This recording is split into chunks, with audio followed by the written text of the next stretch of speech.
Di tepian sungai yang memantulkan matahari, bayi yang diselamatkan dari kematian akan menjadi suara yang menantang kekuasaan. Di hadapan istana yang gemerlap, ia berdiri bukan dengan tombak, tetapi dengan panggilan, kebenaran yang mengguncang tahta.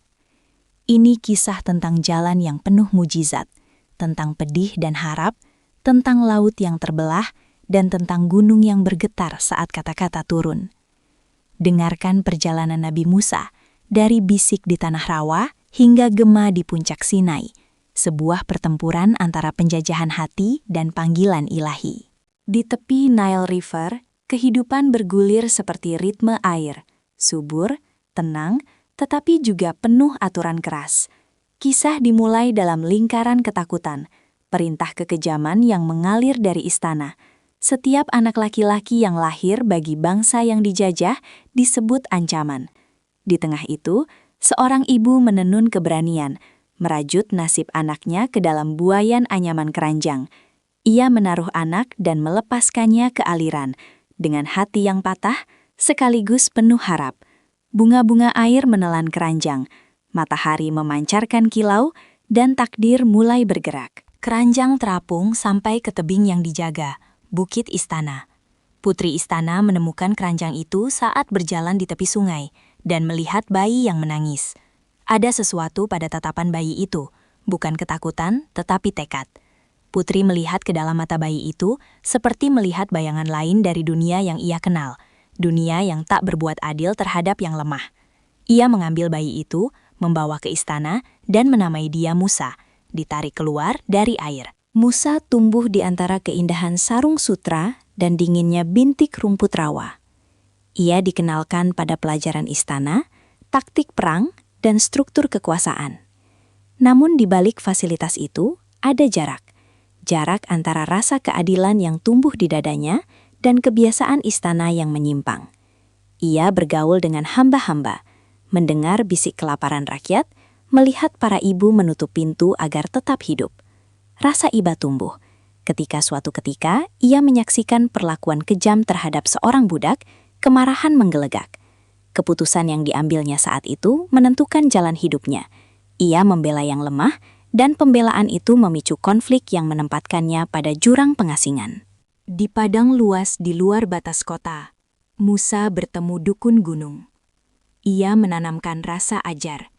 Hidup bukan soal tahta, melainkan amanah. Di situ, sunyi gunung menempel pada jiwanya, dan panggilan lain bergema, sebuah panggilan yang kelak akan mengubah nasib bangsa. Bab pertama ini menempatkan dua dunia, istana yang berkilau dan hati yang terluka. Di antara keduanya lahir keputusan pertama. Siapa yang kita bela ketika hukum menindas? Musa memilih suara keadilan itu, sebuah pilihan yang mengawali konflik besar.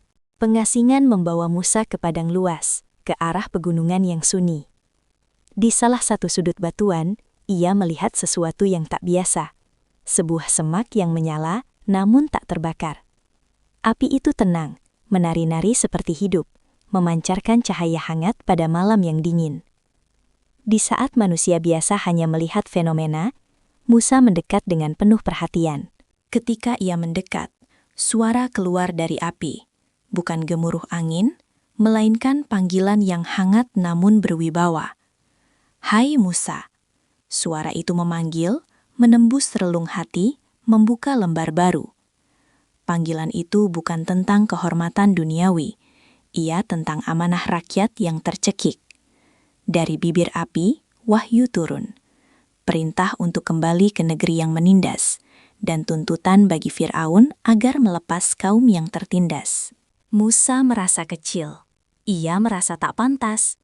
Ia menyodorkan alasan-alasan. Ia bukan pengkhotbah. Suaranya serak. Apa daya aku? Namun bukan kemampuan yang diminta, melainkan ketaatan.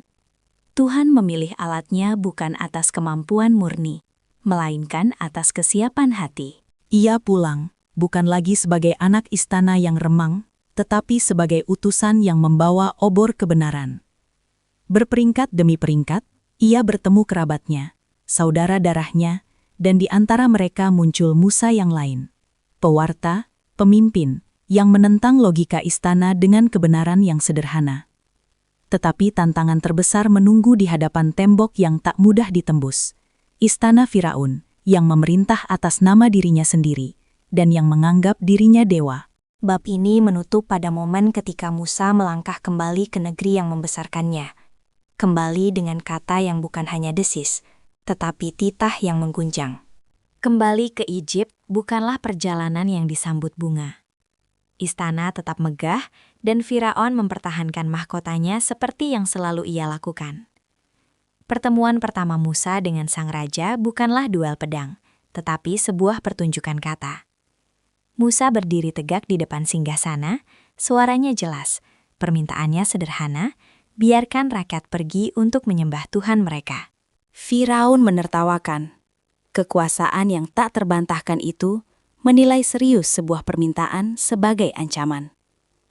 Untuk meyakinkan sang raja dan rakyatnya, Musa diberikan tanda, mujizat yang melampaui logika manusia.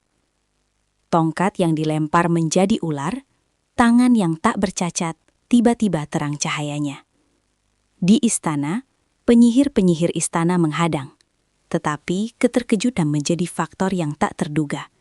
Mujizat melampaui muslihat manusia. Namun Firaun memilih menolak. Di balik keangkuhan itu tersimpan rasa takut kehilangan kendali. Tak boleh ada yang menandingi otoritasnya, apalagi atas nama Tuhan yang tak terlihat. Penolakan ini bukan hanya politik. Ia adalah klaim identitas. Negara ini hidup karena kekuasaan mutlak. Konflik meningkat menjadi serangkaian tantangan. Tanda demi tanda dilemparkan, tetapi setiap kali perlawanan datang, Firaun menambah beban atas rakyat. Kerja paksa semakin berat, kehidupan semakin getir. Musa menyaksikan penderitaan yang ditimbulkan bukan oleh kemiskinan alami, melainkan oleh kekerasan sistemik yang menggenggam semua sumber daya. Dalam bab ini, kita melihat bahwa mujizat tidak selalu mengalahkan kekuasaan seketika. Kadang, mujizat hadir untuk menguji iman, kadang untuk membuka mata. Namun pada akhirnya, penolakan berulang Firaun menandai bahwa pertempuran moral ini akan mengharuskan langkah yang lebih besar. Penolakan Firaun memaksa tindakan yang lebih dramatis. Satu persatu, kualitas dunia mulai berubah, seolah langit dan bumi bersaksi pada ketidakadilan. Air berubah menjadi darah, hama menyerbu ladang, kegelapan menutupi malam. Setiap tanda adalah seruan untuk bertobat, sebuah undangan untuk melepaskan dominasi. Namun setiap tanda itu juga membawa konsekuensi berat bagi rakyat biasa. Ia bukan hanya ujian bagi Firaun, melainkan ujian bagi semua yang hidup di bawahnya. Musa berdiri teguh, namun jiwanya tak luput dari beban. Ia melihat anak-anak yang menangis karena penyakit, tanah-tanah yang mengering, naungan yang lenyap. Di tengah penderitaan, ada pelajaran. Keadilan tidak mudah ditegakkan tanpa biaya. Dalam setiap tanda, ada pesan yang sama. Tahta yang dibangun atas penindasan tak bisa bertahan di hadapan kehendak publik ilahi. Puncak dari rangkaian tanda itu membawa kita pada peristiwa yang menentukan. Ketika semua harapan ekstrim muncul, solusi harus juga ekstrim. Bukan dari segi kekerasan, tetapi dari mujizat yang menumpahkan sekat antara laut dan nabinya. Saat malam penuh kecemasan tiba, rakyat yang selama ini tertindas mendengar suara pembebasan. Mereka mulai percaya kembali bahwa ada jalur keluar dari belenggu. Bab ini menyingkap bahwa pembebasan seringkali ditandai bukan oleh strategi militer semata, tapi oleh disiplin iman, pengorbanan, dan tanda yang mengguncang pikiran manusia. Malam pemindahan itu sunyi, tetapi penuh ketegangan. Rakyat berjalan dalam gelap, langkah-langkah cepat namun tertib. Mereka membawa barang seadanya. Di belakang mereka, istana terjaga, namun tidur bagi yang berkuasa terasa berbeda ketika kekuasaan mulai retak. Musa memimpin sebuah rapat rahasia di bawah bintang, di mana doa dan strategi bersatu. Mereka bergerak ke arah pantai, ke tempat di mana tinta dunia akan berubah. Saat kesetiaan diuji, beberapa tergelincir, ketakutan mendera. Namun Musa menuntun, suaranya teguh bagaikan kompas. Di pantai, ketegangan mencapai puncak. Aliran air luas di hadapan mereka, gelombang yang tampak seperti tembok tak terurai. Fir'aun melacak mereka, pasukan dan kereta mengejar. Dalam kepungan yang tampak tanpa celah, Musa mengangkat tongkatnya. Bukan untuk memukul, tetapi untuk menundukkan alam. Laut yang luas berubah menjadi jalur yang terbelah. Dinding air mengapit kiri dan kanan seperti dua benteng cair. Rakyat berjalan di dasar laut yang kering. Napas mereka berat, namun teratur. Di tengah keheningan ajaib itu, terdengar nafas alam. Angin yang menahan debu laut, bisik doa yang saling menguatkan. Ketika pasukan Fir'aun mencoba melajukan kereta mereka mengejar, air kembali menyatu dan menenggelamkan pengejar. Keheningan pasca keajaiban adalah doa syukur dan ratap duka, kebebasan yang didapat dengan nyawa. Musa merasakan berat kemenangan. Ia menyaksikan pembebasan, tetapi juga kehilangan. Pembebasan bukan pesta, melainkan tugas baru. Bab ini adalah puncak drama, kebebasan yang lahir dari mujizat, pengorbanan, dan kebulatan tekad. Ia mengingatkan bahwa jalan menuju keadilan seringkali ditembus bukan oleh kekuatan manusia semata, melainkan oleh kombinasi iman, kepemimpinan, dan pertolongan yang melampaui nalar. Mereka berjalan dalam barisan panjang bukan sebagai pasukan yang menang, melainkan sebagai rombongan yang dituntun harap. Jejak kaki menoreh padang berdebu, tapak kecil dan besar berganti, membawa cerita masing-masing.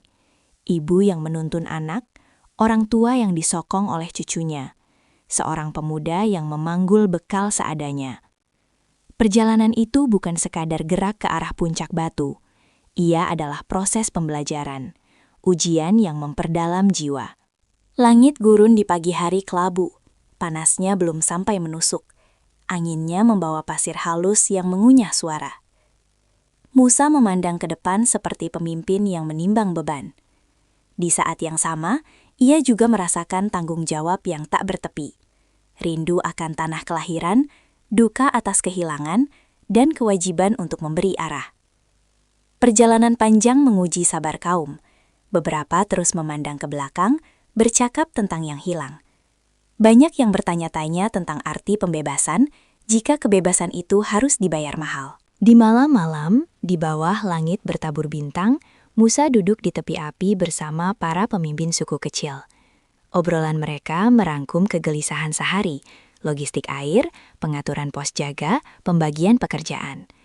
Namun pembicaraan itu juga menjadi forum membangun identitas baru.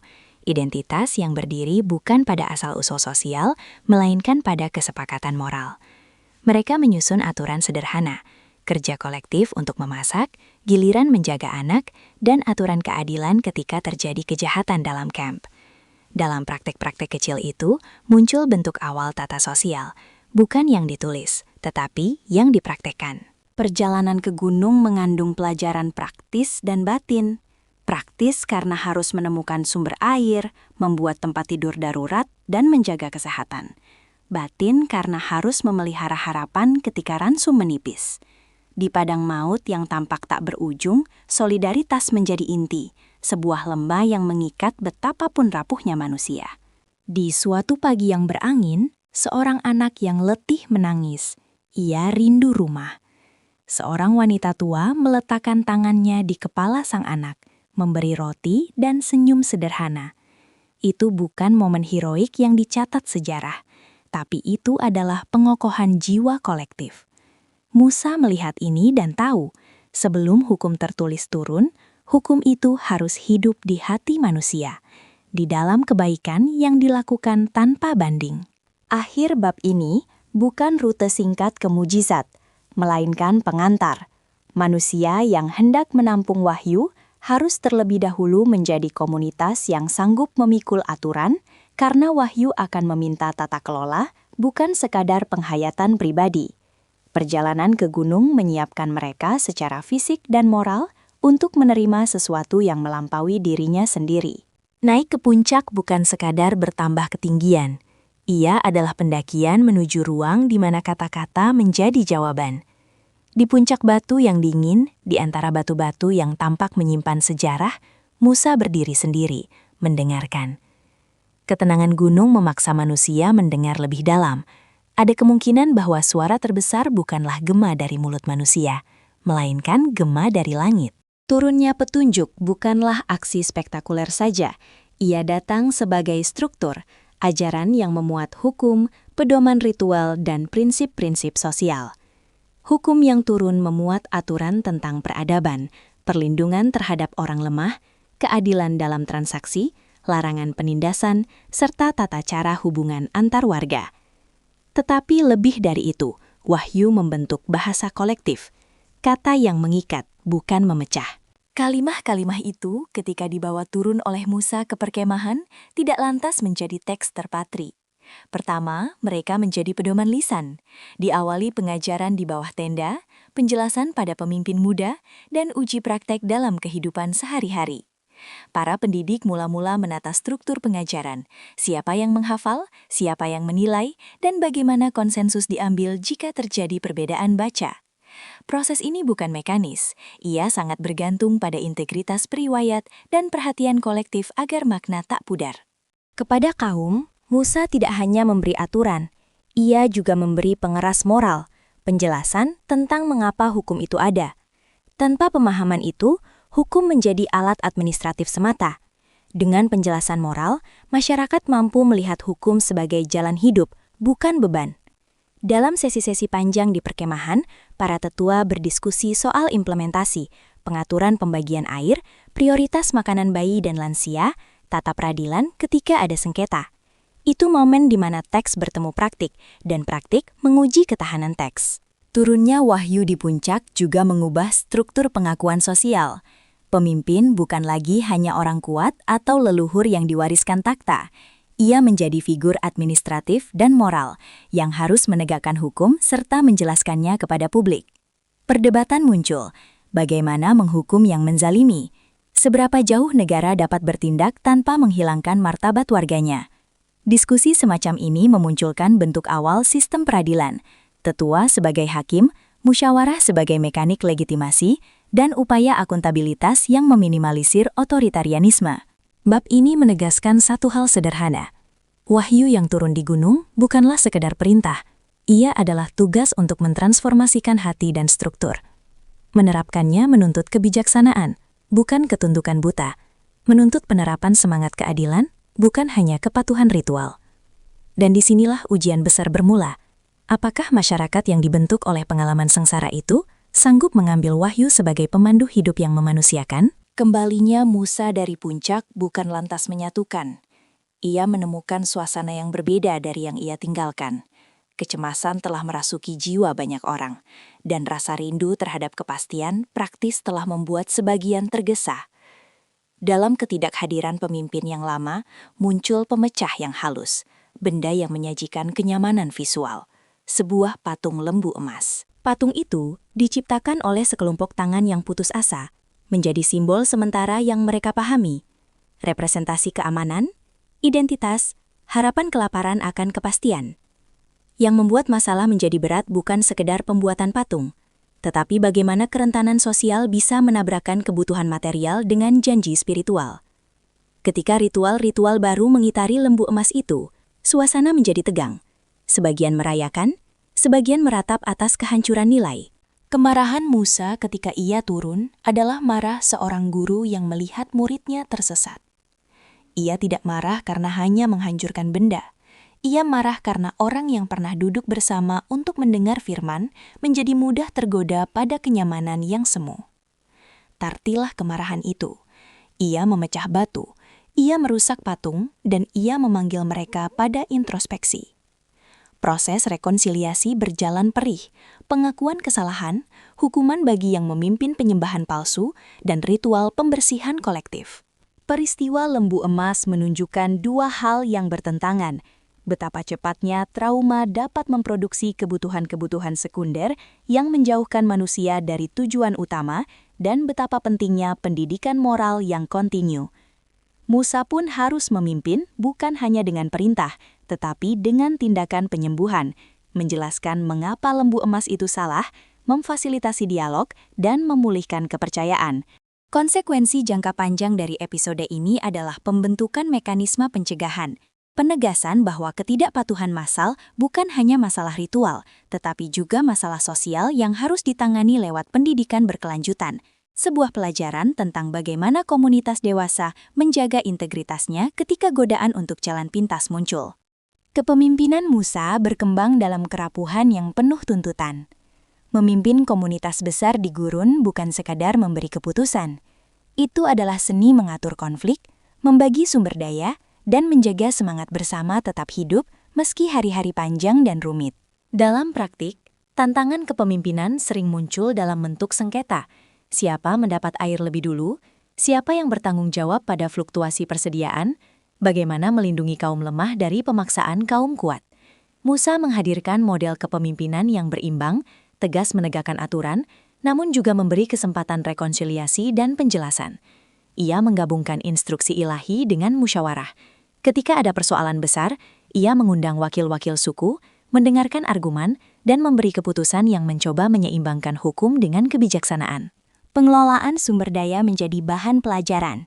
Sumber air yang terbatas memerlukan aturan distribusi yang jelas. Pintu-pintu peraturan ada. Giliran penggunaan sumur, prioritas untuk ibu hamil dan anak kecil, serta penjatuhan sanksi bagi penyalahgunaan. Dalam menyusun aturan ini, Musa membentuk sistem administrasi sederhana, pencatatan kebutuhan, nama-nama yang menjaga giliran, dan prosedur banding jika keputusan dianggap tidak adil. Kepemimpinan juga mengandung dimensi pendidikan. Para pemuda dilatih menjadi pemimpin masa depan. Bagaimana menyelesaikan sengketa, bagaimana membuat keputusan yang berdasarkan bukti, bagaimana mengelola logistik. Pembelajaran ini tidak hanya bersifat teknis, ia juga moral. Bagaimana menegakkan keadilan tanpa kekerasan, bagaimana melindungi yang tak berdaya, dan bagaimana menaruh martabat manusia di depan segala pertimbangan utilitarian.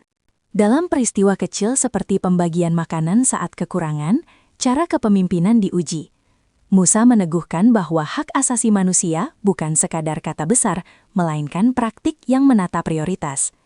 Ia menunjukkan bahwa kepemimpinan besar berjalan di antara dua kutub, ketegasan ketika aturan dilanggar, dan kerendahan hati ketika keputusan salah.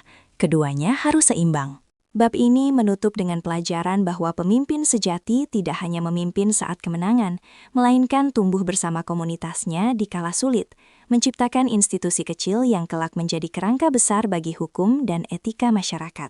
Di gurun, kebutuhan harian membentuk ritme hidup. Ketika kebutuhan itu langka, muncul tantangan praktis yang menguji kreativitas sosial. Mana, makanan yang muncul secara ajaib, datang sebagai solusi yang menuntut pengaturan. Tampaknya mujizat itu memberi makan, namun ia juga mengajarkan tata disiplin. Setiap keluarga diberi porsi, larangan menimbun ditegaskan, dan hari istirahat ditetapkan. Mana mengajarkan dua hal, bergantung pada karunia harus dibarengi tanggung jawab, dan mujizat bukan pengganti kebijakan kolektif. Air dari batu adalah kisah lain tentang bagaimana kebutuhan ekstrim memaksa perubahan praktek. Ketika sumur kering, seorang pemimpin, di bawah perintah ilahi, mengetuk batu hingga air menyembur. Adegan ini tidak hanya menampilkan mukjizat. Ia juga menandai manajemen darurat, menandai sumber air baru, menugaskan penjaga sumur, dan menata lokasi agar terhindar dari polusi.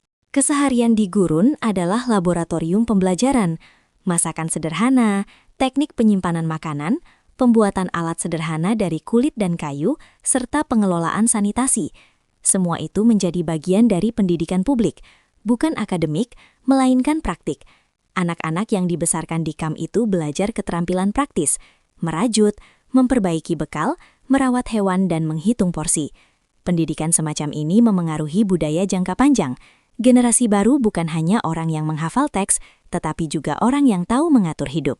Bab ini juga menyingkap bagaimana mujizat mengubah hubungan manusia dengan alam. Ketika alam memberi, tanggung jawab sosial meningkat. Ketika alam menahan, kreativitas dan solidaritas dituntut. Hikmah sederhana di sini, tata hidup praktis adalah bagian tak terpisahkan dari iman yang berbuah pada kesejahteraan kolektif. Perjalanan tak selalu menumbuhkan persatuan penuh. Di luar perbatasan KAM, suku-suku lain hidup dengan kepentingan berbeda, sumber air yang sama, jalur perburuan yang tumpang tindih, dan politisasi wilayah. Interaksi dengan pihak luar memerlukan kecakapan diplomasi baru. Beberapa kali rombongan bertemu suku-suku yang curiga. Ada yang bersedia bertukar gandum, ada juga yang menuding kaum pengungsi sebagai pembawa masalah. Musa sering bertemu pemimpin lain, melakukan negosiasi yang halus, menetapkan hak lalu lintas, membentuk perjanjian perdagangan kecil, atau memberikan jaminan keamanan di rute tertentu. Diplomasi di sini bukan sekadar pertukaran barang, ia membangun rasa saling percaya. Namun benturan juga terjadi. Kelompok-kelompok yang menolak hadir kadang memprovokasi. Dalam momen-momen itu, hukum dan kemampuan militer kecil harus bersinergi. Tindakan preventif secara terukur, patroli yang melindungi, serta perjanjian yang menegaskan sanksi atas perampasan. Keputusan untuk bertindak atau berunding selalu mempertimbangkan keseimbangan antara kebutuhan keselamatan dan resiko eskalasi. Pengalaman ini mengajarkan bahwa komunitas yang sedang dibentuk tak dapat hidup total terisolasi. Hubungan luar menjadi arena pengakuan dan legitimasi. Kesepakatan regional, perjanjian sumber daya, dan jaminan non-agresi membantu menyandingkan komunitas baru itu dalam peta politik luas. Diplomasi itu sendiri akhirnya menjadi bagian warisan.